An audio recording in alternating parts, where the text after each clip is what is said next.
Ma'am,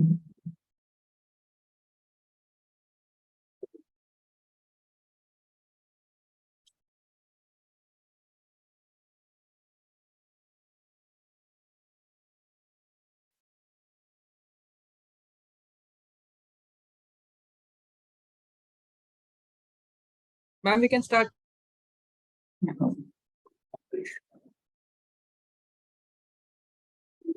చేస్తున్నాడు మీకు అర్థం లేకపోతే కిందకు వచ్చేస్తుంది స్టార్ట్ చేస్తాం.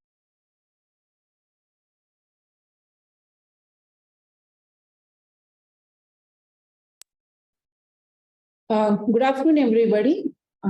Am I audible? Yeah. I think most of you might have experienced when you're working in the ICU and a patient comes into the ICU. So, and you encounter with the attender, the first question a attender is going to ask you is, did my patient eat his food? Did you feed him anything? So before even before he asks, did you give him any antibiotics? Did you give him any IV fluids? He would ask you, did my patient feed anything? So that is a significance of nutrition in ICU. Not only from the perspective of the patient attenders, but also from the perspective of the patient. Any patient with a good nutrition is going to have a good clinical outcomes. And also the studies show that a good nutrition in ICU is going to benefit and decrease the mortality and morbidity of the patients. So today we have Dr. Pradeep with us. He is a consultant here, an intensivist. So he'll be discussing about the nutrition and feeding, the basics of nutrition and feeding in the ICU.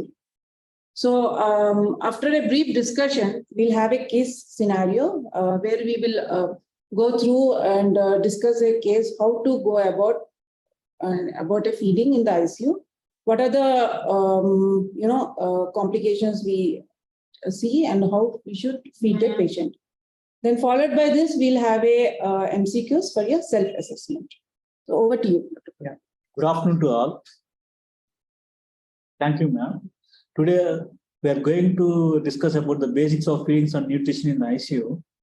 Before going into main session, I will briefly tell about what are the things we are going to discuss right now.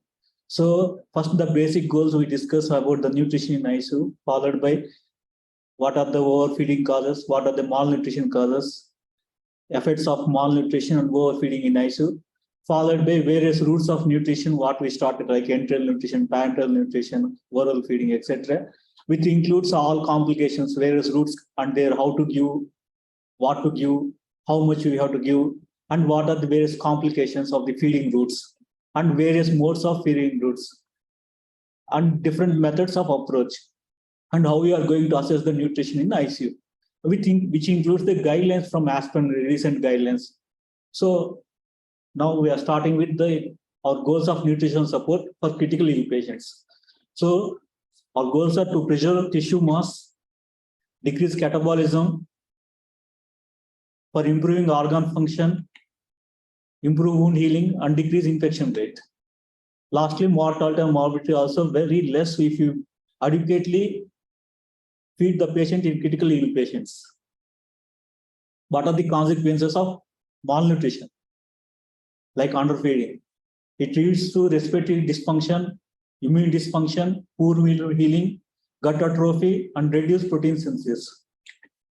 If you overfeed, then it leads to increase in oxygen consumption, increased CO2 production, hyperglycemia, and fatty infiltration of liver. So we should not overfeed and we should not underfeed. We should adequate levels we have to maintain. If patient is on starvation, it leads to glycogenolysis, lipolysis, gluconeogenesis, and neurons, orbits, and renal will utilize glucose normally. What happens if we give glucose administration? It decreases protein catabolism and ketosis.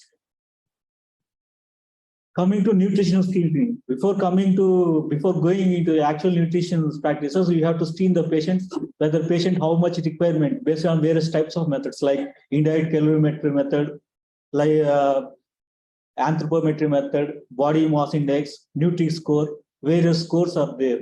So usually in ICU we follow Based on dietitian or nutrition, they will generally come in and assess the nutrition based on indirect calorie method or subjective global assessment method.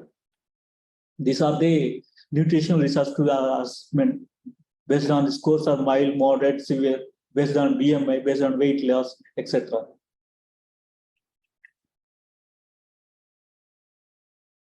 This is the Nutric score.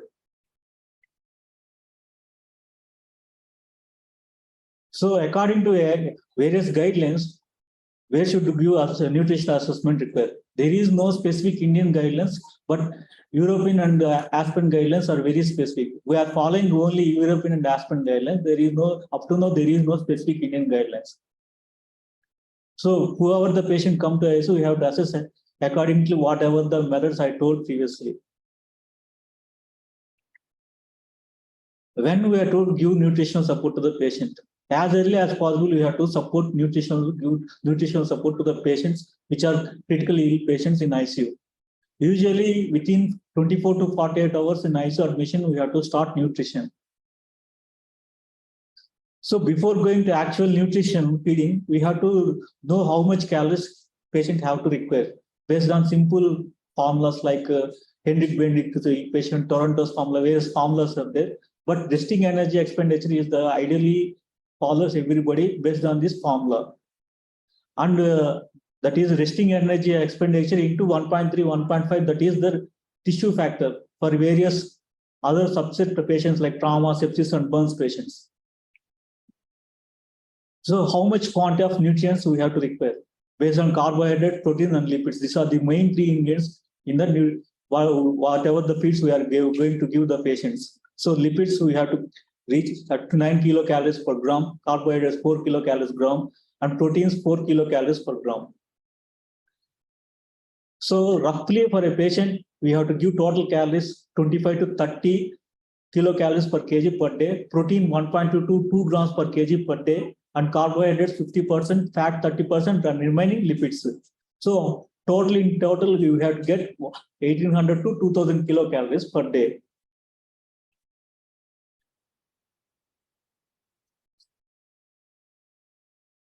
This already we discussed in the previous slide, how much protein, how much lipids, and how much carbohydrates. Various disease induced, like the patient is in any respiratory problem, patient having any kidney problem, other comorbidities like any pancreatitis, any other disease specific like pancreatitis, there are specific nutrition guidelines like in liver disease. So just a small alteration to routine feeding practices to that one. In coming slides, we will discuss. So what is the preferred feeding method in ICU? So if patient come in ICU, first we have to start oral feeding as early as possible. If oral intolerance is there, we have to go for enteral nutrition. Enteral nutrition is the preferred method of choice until there is no contraindication.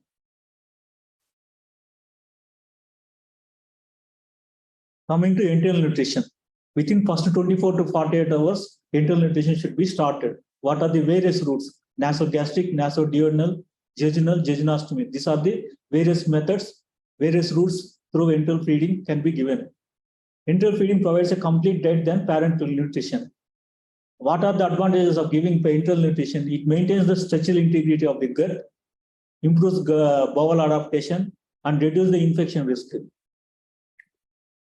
These are the various routes: nasogastric, orogastric, enterogastric, and post-pyloric feedings. So according to Aspen guidelines, 2016, or recent to Aspen guidelines, we have to start enteral feeding within 24 to 48 hours of ICU admission. So for giving gastrectomy or jejunostomy, better for patients who require more than 4 weeks. Or else we go for nasogastric or orogastric. Usually orogastric feeding should not be given who are patients who are awake. Only in intubation patients we go for orogastric. But in view of ventilated patients, in view of mechanical ventilation patients, we usually go for nasogastric. Why? Because to prevent VAP. And coming to post-pyloric feeding or nasovaginal or jejunostomy feedings, highly recommended for patients who are really at risk of aspiration and major abdominal surgeries and in case of acute pancreatitis. Coming to composition, patient require isoosmolar non-lactose feeds.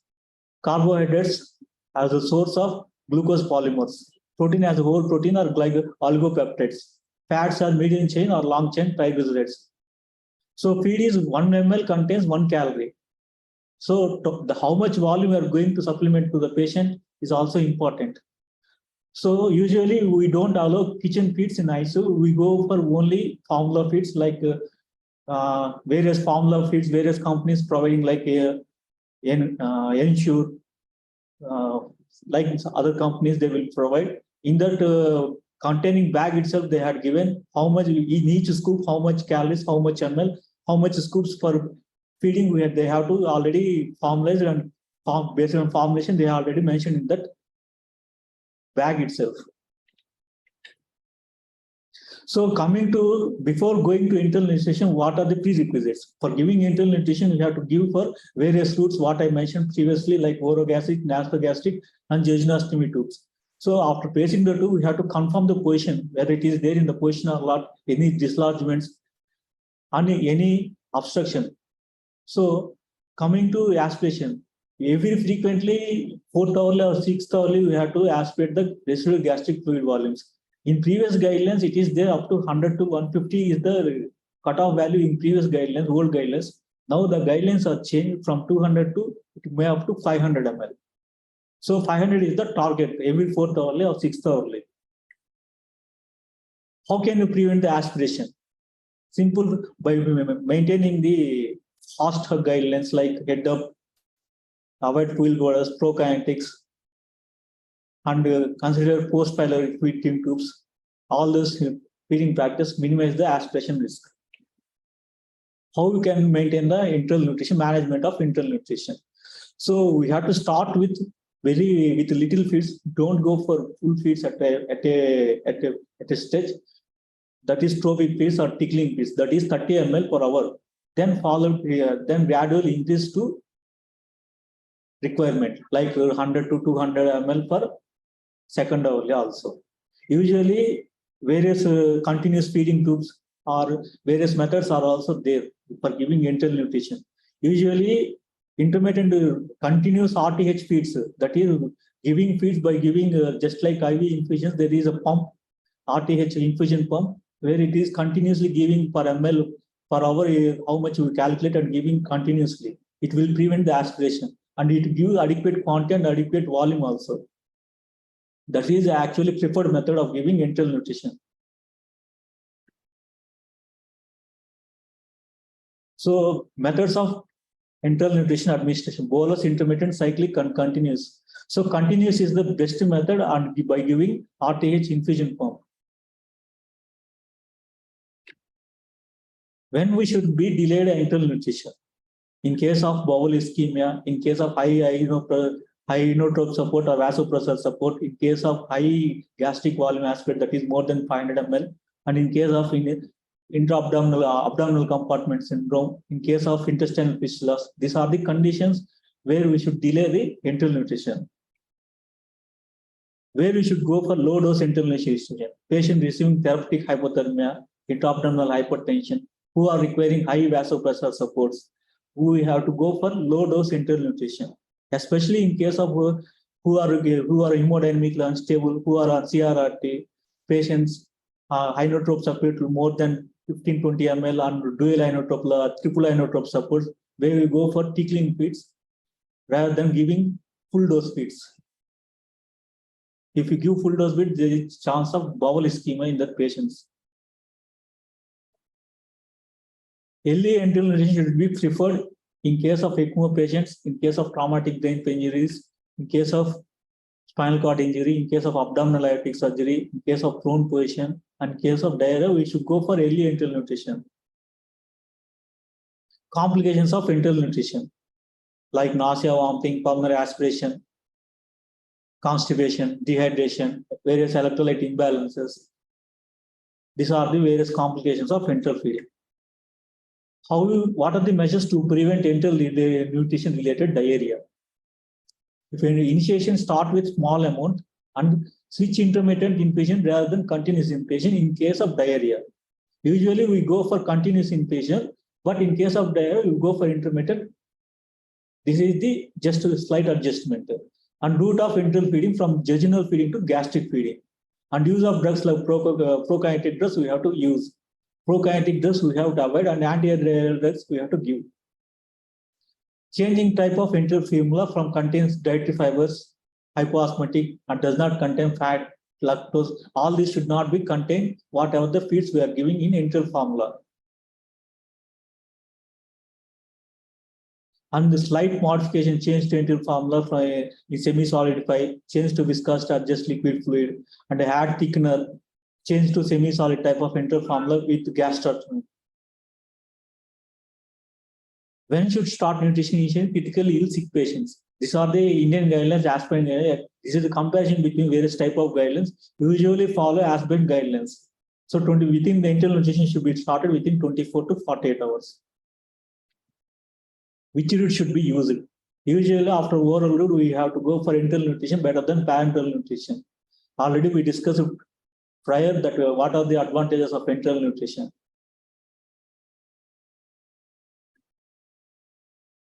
When we have to go for intermittent enteral nutrition or continuous enteral nutrition, like I already told, in case of diarrhea patients, and that intermittent enteral nutrition is better than continuous enteral nutrition. These are the guidelines favoring in that one. When we have to go for post-pyloric nutrition according to aspirin guidelines, in case of high-risk aspiration. How can we tolerate? And after giving feeds, we have to tolerate whether the patient is tolerating or not. We have to check what is the parameter that the patient is tolerating or not. One is gastric residual volume. Every 6th hour, 4th hour, or 8th hour, we have to check it. The baseline cutoff values is 300 to 500. Previously it is 200. Now the guidelines have changed to 300 to 500 ml. So these are the gastrointestinal system. If there is any defect, that is vomiting, diarrhea, distension, bleeding, intra-abdominal hypertension, compartment syndrome.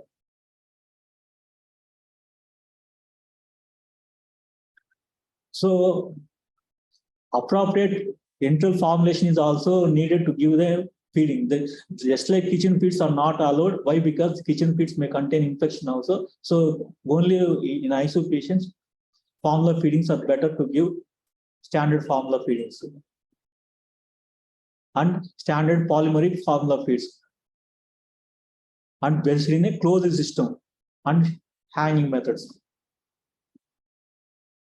Administration of prokinetics. So metoclopramide, erythromycin should be used to prevent aspiration. Is there any aspiration risk? Coming to parenteral nutrition. When you have to go for parenteral nutrition, from switch to enteral nutrition to parenteral nutrition. If patient is on enteral nutrition, his nutrition goals are not adequately went or not required properly, then we have to go. Then we have to switch on to parenteral nutrition. Usually, as per aspirin guidelines 2016, after 5 to 7 days or 4 to 7 days of ICU stay, who are intolerant to enteral feeding or complications to enteral feeding, we have to switch on to or not require goals of nutrition not met with the enteral nutrition, then we have to go for parenteral nutrition. So carbohydrates is normally provided as a concentrated glucose in parenteral nutrition. So 30-40% of total calories are given as a lipid.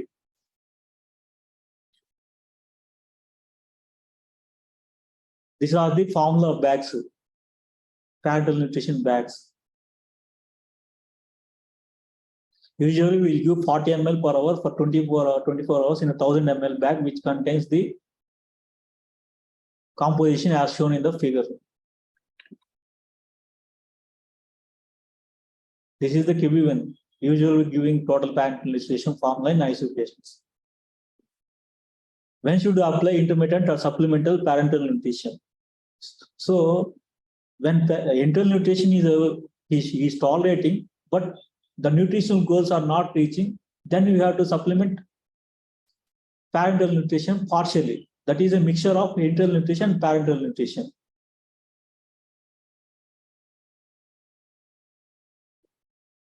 Choice of parental feeding route, central and peripheral.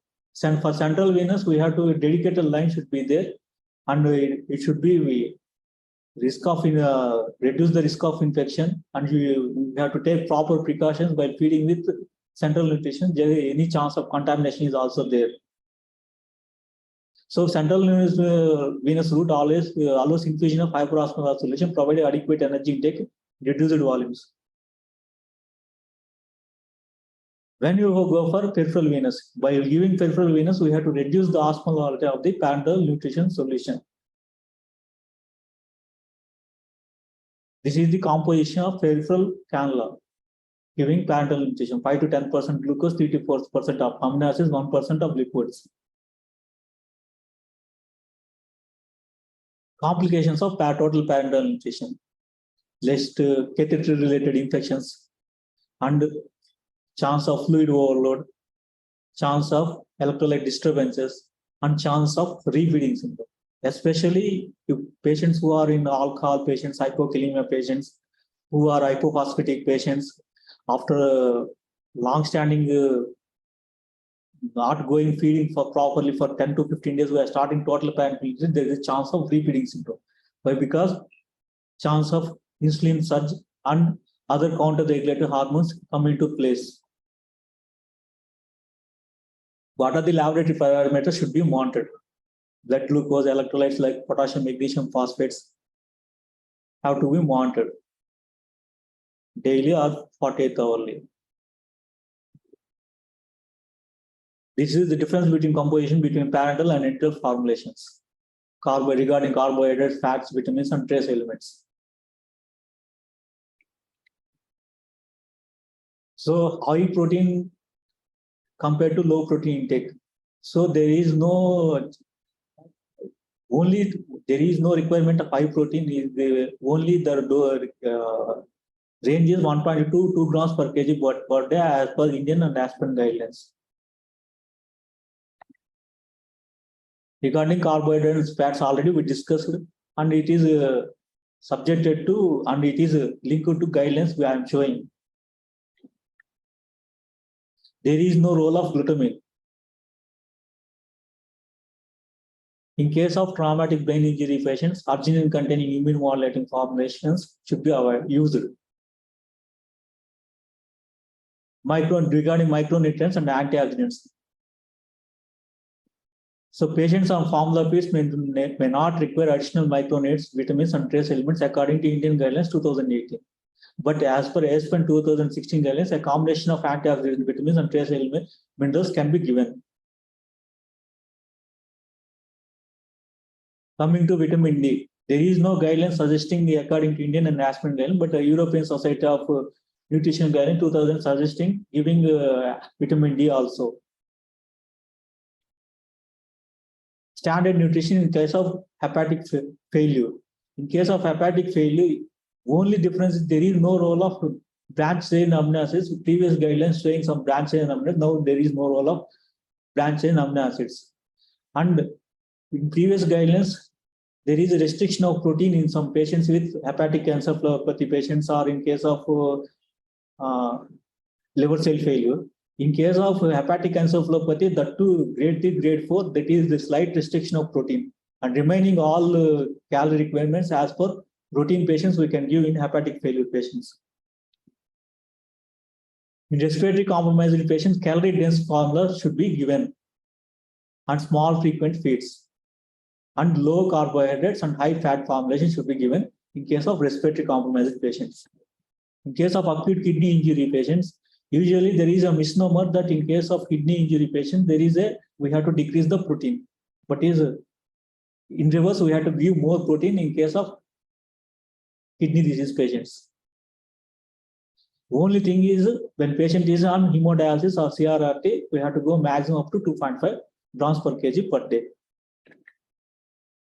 Coming to obese, can be subjected to underfeeding. In case of acute pancreatitis, already we discussed regarding which mode of giving feeding in acute pancreatitis patients. So jejunal feeding is most probably preferred route. And previous guidelines showing that in case of acute pancreatitis, patient should be on NBM. Now the recent guidelines are changing. In case of acute pancreatitis also, we have to start enteral feeding as early as possible to maintain the gut integrity and to prevent the infection unless there is no contraindication. Enteral feeding and diarrhea. Already we discussed in previous slides regarding enteral feeding, regarding diarrhea. What are the precautions we have to take, like head up position, aspiration, residual gastric fluid, antidiarrheal drugs, all those things I have discussed previously.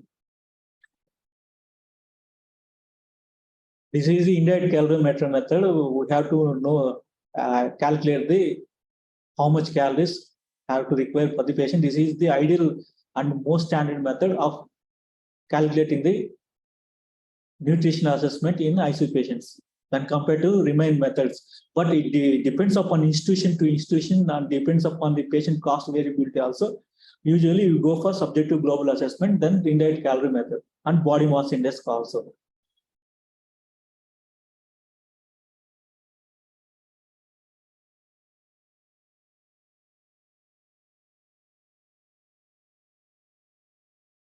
Already we discussed about refeeding syndrome. In case of long-standing underfeeding patients, once we started full feeding by total pancreatic strain, there is chance of refeeding syndrome.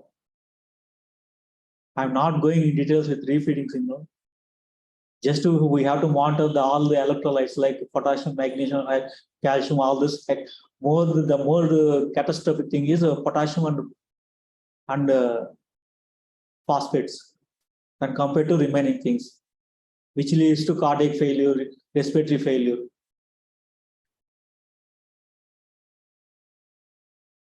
These are the various system involvement in refeeding syndrome and their complications. In respiratory distress, neurological, there is a tremors. In metabolic, already I discussed. In hematological, there is anemia, thrombocytopenia. In renal, there is acute tubular necrosis. In cardiovascular, there is chance of arrhythmias. Who are at risk of refeeding syndrome? Who are anorexia nervosa, chronic alcohol, oncological patients, post-operative patients, elderly patients, who are on inflammatory bowel disease, chronic pancreatitis. All these patients are at risk of refeeding syndrome.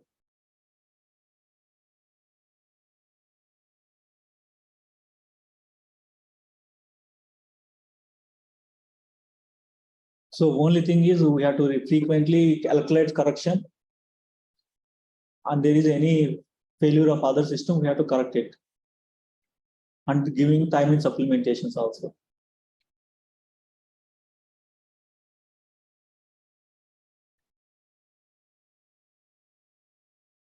These are the how we have to check for the refeeding syndrome: 1 to 3 days, 4 to 6 days, and 7 to 10 days.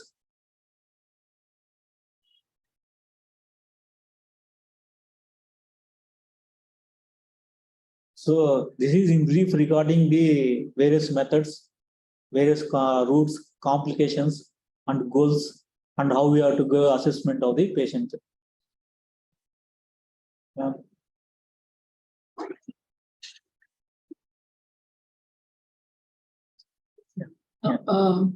We'll go to a case scenario.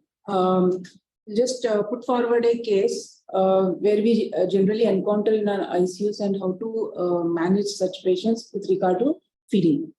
So this will be asking you some questions, and those who can. So we are requesting all attendants who are attending this session, please unmute your phones, or in chat box you can give your answers or questions regarding this case scenario. Ma'am, can you? Yeah. So a 58 years old male with no commods, he shifted to ICU from emergency room with respiratory distress. He was diagnosed as having pneumonia, and he was requiring NIV support based on the clinical parameters and the arterial blood gas. So on arrival to ICU, he was conscious and he was obeying commands. So his vitals were pulse rate 120 per minute, blood pressure was 100/60, and respiratory rate was 32 per minute, and his saturation was 94%. And on intermittently, we are giving him a non-invasive ventilator with FiO2 of 40%. So the necessary investigations were done and treatment was initiated. So how do you plan for nutrition and feeding for such a patient?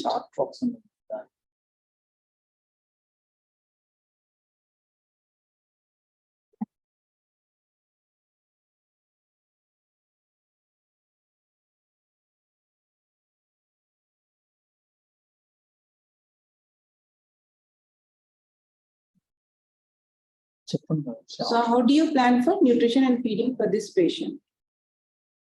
Box open.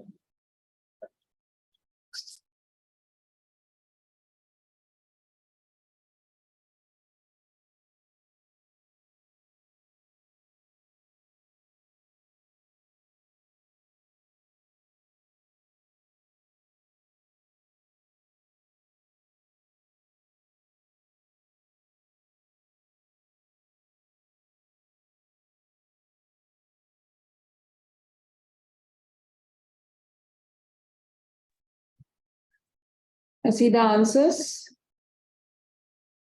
So some have written TPN, some have written enteral feeding. Okay. Any more answers?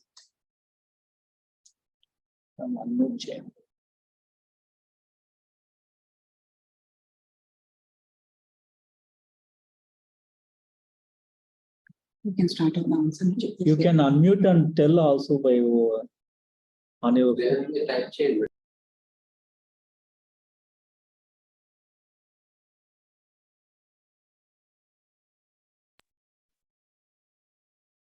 So what is the preferable method of giving feeding for this patient?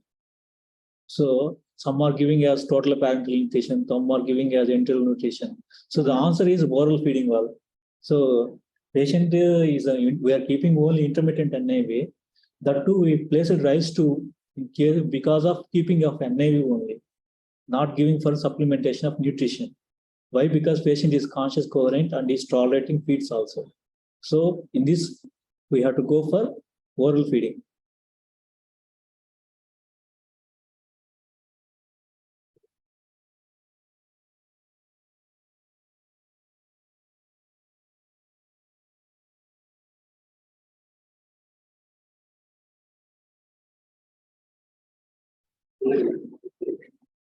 Bag తీసి పక్కన మూటలు లాగి పట్టుకొని నల్ల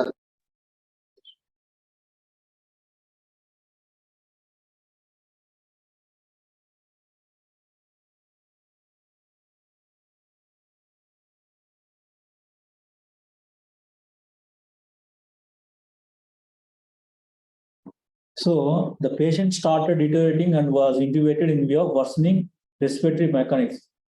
What the next step to do with the feeding?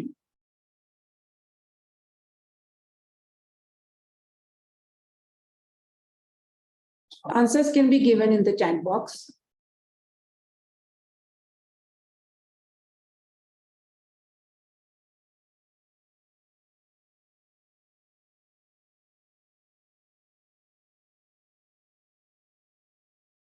So for the previous one, the answer was we can go for oral feeding as he was only on intermittent NIV. So I have answered some saying that we'll maintain with IV fluids. Some have preferred RT feeds and some are suggesting TPN. So yes, at this stage, we can go for enteral feeds, that is to rise to feeding. So after some time, his blood pressure has decreased and was started on noradrenaline at 3 ml per hour. So what will be your feeding preference right now? The patient has been started on noradrenaline at 3 ml per hour. So what do you think we should do?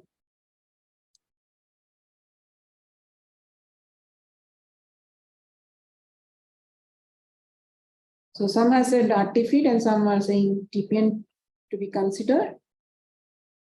Still I'm getting answer.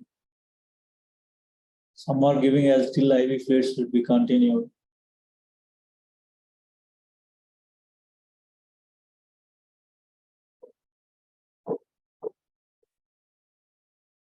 Okay. So at this stage, even though there is a hypotension, but it's a very minimal NOR rate, it's only at 3 ml per hour. So at this stage, we can still continue enteral feeds. Okay. We don't have to start IV fluids. We don't have to start total parenteral nutrition right away. So the patient is likely to tolerate full nutrition even at this stage. So after 24 hours, the blood pressure further reduced and he was started on noradrenaline and vasopressin. So what would you do right now?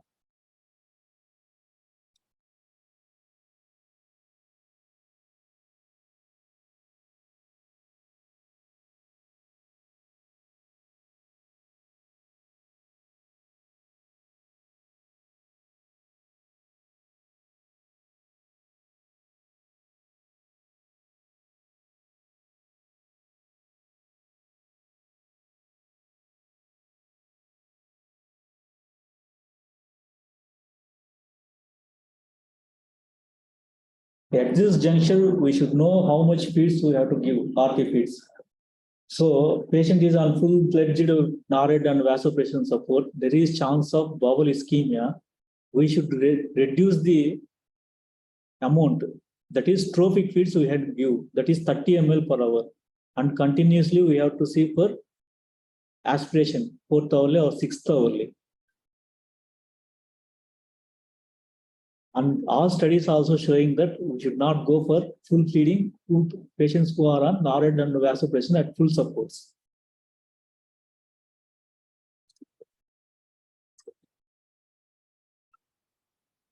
So next trophic valve continues for this patient and his residual gastric fluid volume is less than 300 ml.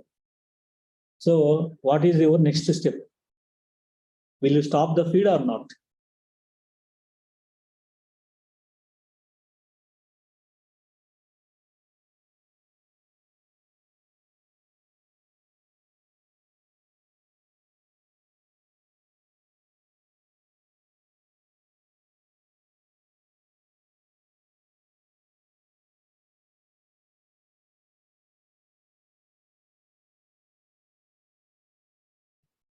Somebody has given answer no.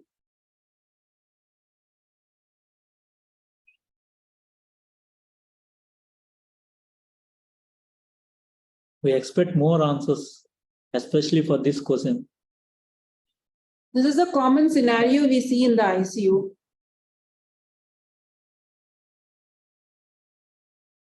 Some had given answer that more than 500 aspiration the hold the RT feeds.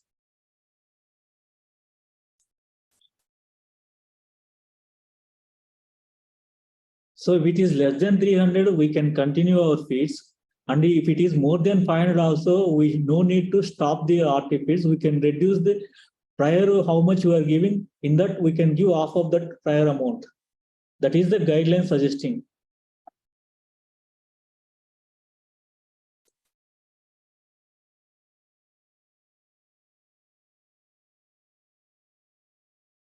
So the answer is we can still give feeds. And one more thing is somebody answered it is more than 500 ml, we have to stop. But in case of 500 ml also, we don't want to stop, but we reduce the feed. That is prior whatever the amount is going, we have to reduce the prior amount to half.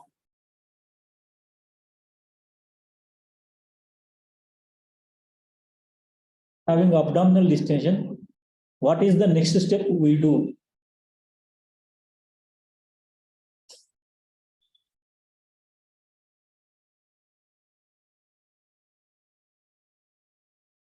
So we assume that this patient was given continued feeds, as was answered by many, as his GRV was like gastric residual volume was less than 300 ml.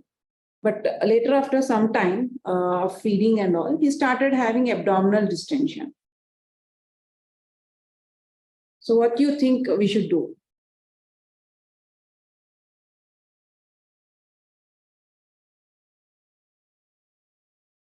We are waiting for more answers.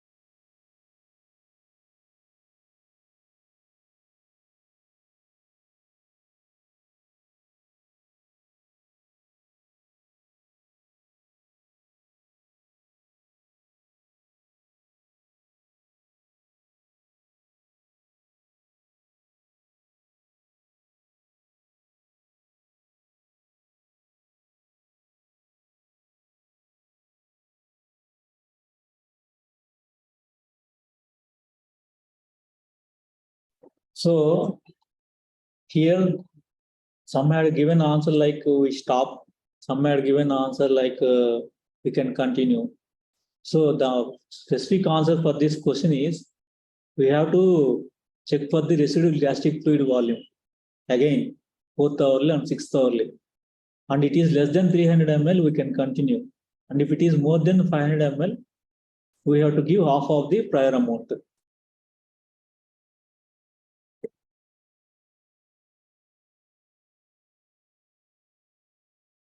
Next.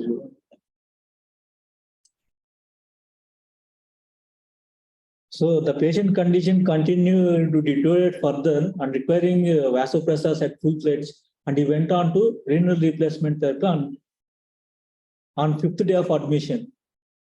What are your goals of nutrition? How would you plan to reach them?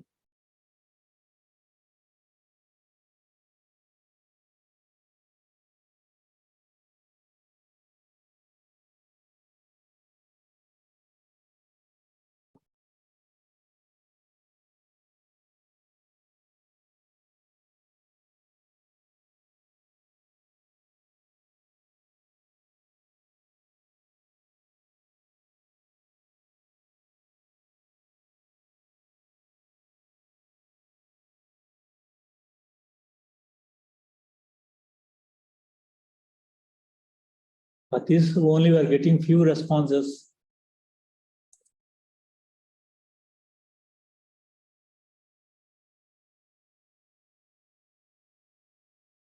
We're expecting more answers.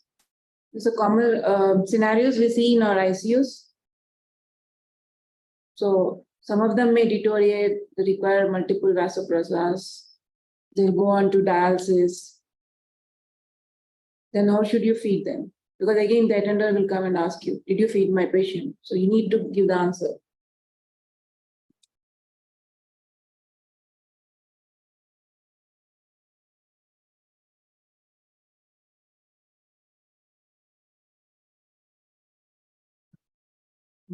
Yeah, some of them given responses TPN. Yeah, good. Actually, after 5 to 7 days of ICU admission, where there is internal nutrition is not requiring adequately meeting the goals of the nutrition, then we have to start the total parental nutrition. If internal nutrition is patient tolerating, then we have to give internal nutrition along with parental nutrition when goals of nutrition are not meeting alone with internal nutrition.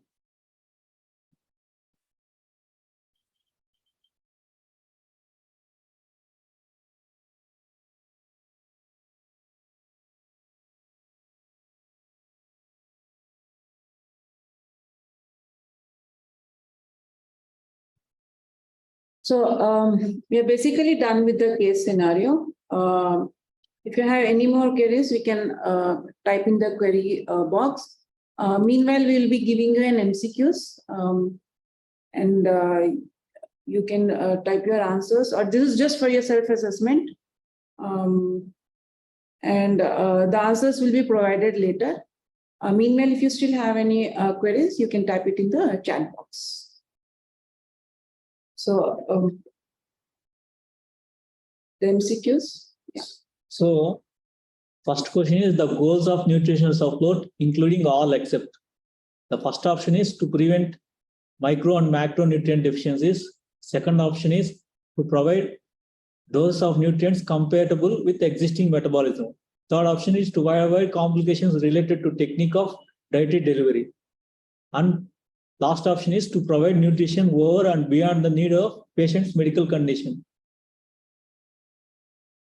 So what is the statement which is almost false to the goals of nutrition for this first question?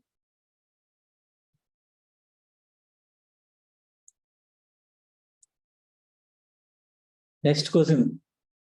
Metabolic complications of overfeeding including all except. First option is hyperagithemia, second option is cholestasis, third option is improved immune function, last option is osmotic diuresis.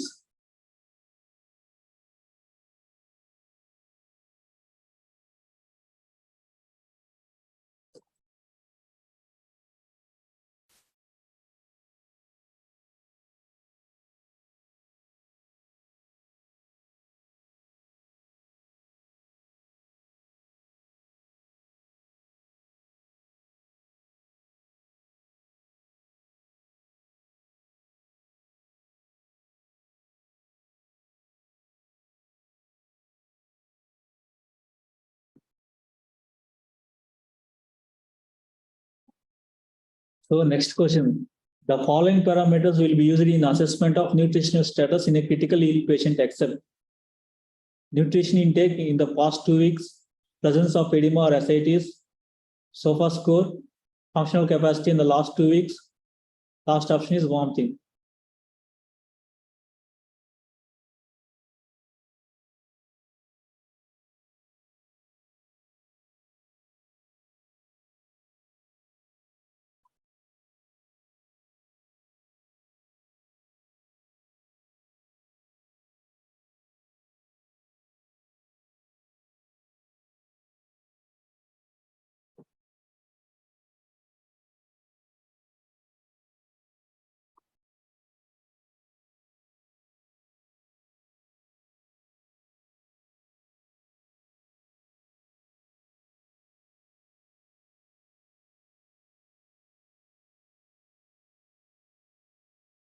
Next question. With respect to enteral nutrition in critical ill, pick the false statement. The given below.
So next question is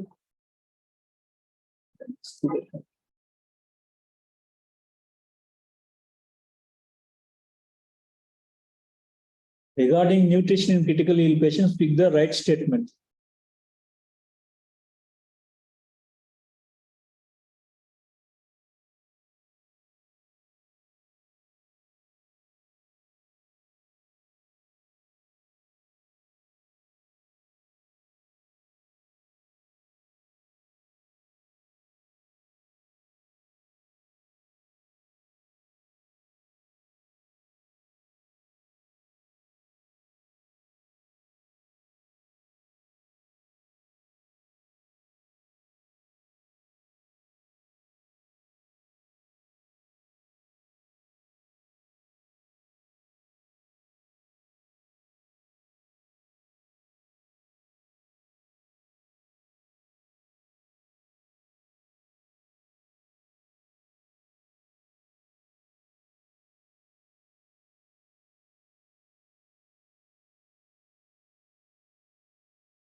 Yeah. Next question is regarding enteral nutrition in a patient with septic shock due to pyelonephritis and high dose vasopressor. The cut statement is.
So the goals of nutrition support include all except.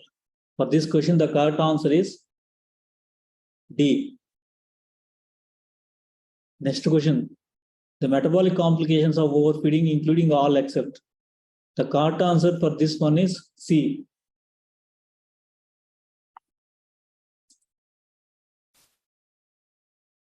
The following parameters will be used in assessment of nutritional status in a critically ill patient except. For this, the answer is C, SOFA score. Fourth one, with respect to internal nutrition critically ill, pick the false statement. For this, the answer is A and B, both are false statements.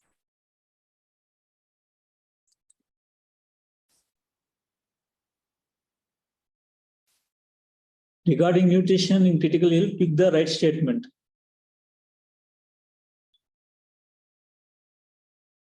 For this, the answer is B and A also. Regarding the internal nutrition in patients with septic shock due to pyelonephritis and high dose vasopressors, the correct statement is. For this, the answer is D.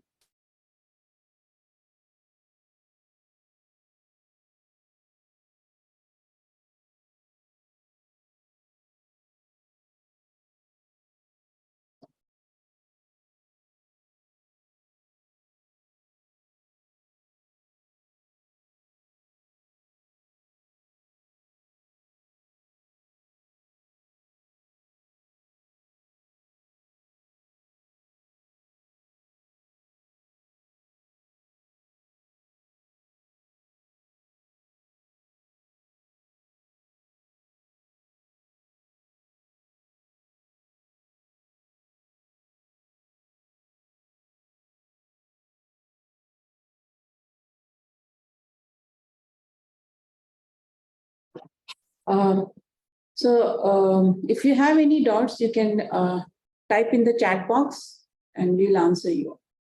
Or else you can unmute your phones and directly interact also, no problem.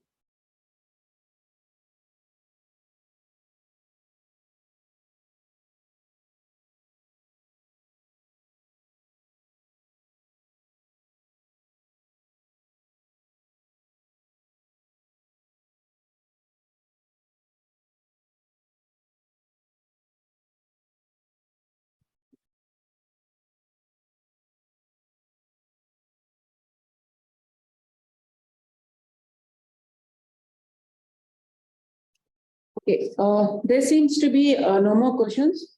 So we end this session. Have a good day. So before ending, just a small conclusion. So when a patient comes to ICU, the first thing is you have to ask 4 questions. So when a patient comes, see what is the, do the nutritional assessment. What is the basic nutritional status? What was his prior feeding and everything you got to know. And after that, the first question you have to ask is the patient fit to take the feed? Is there any contraindications for feeding? Or is the patient right away can take the feed? So once you answer the question, the next question would be, if the patient is ready to be fed, what is the route you want to give the feeding? So is it the oral feed? Is he able to take orally? Or do you need to give enteral feed? Or is he not fit for enteral feed? Then should you go for other feeds? So once you question that, answer that, the third question is, if you start feeding, if you have chosen the route of feeding, the next question will be, how much to feed? So you have to do the assessment. What is the feeding, how much of feeding to be given, how much of calories to be given, what is the protein to be given. And once you know what is the, after giving the feeding assessment and all, next question is the patient tolerating the feeds or is there any complications for the feeds? Like what is the, you have to look for the gastric residual volume if the patient is developing symptoms like abdominal distension or any vomiting. So you should look out for that. Okay. So these are the 4 questions. You should keep it in your mind and ask them and find the answer for them. So remember, in ICU, both undernutrition and overfeeding is dangerous. So you should always maintain the adequate nutrition and adequate feeding. Thank you.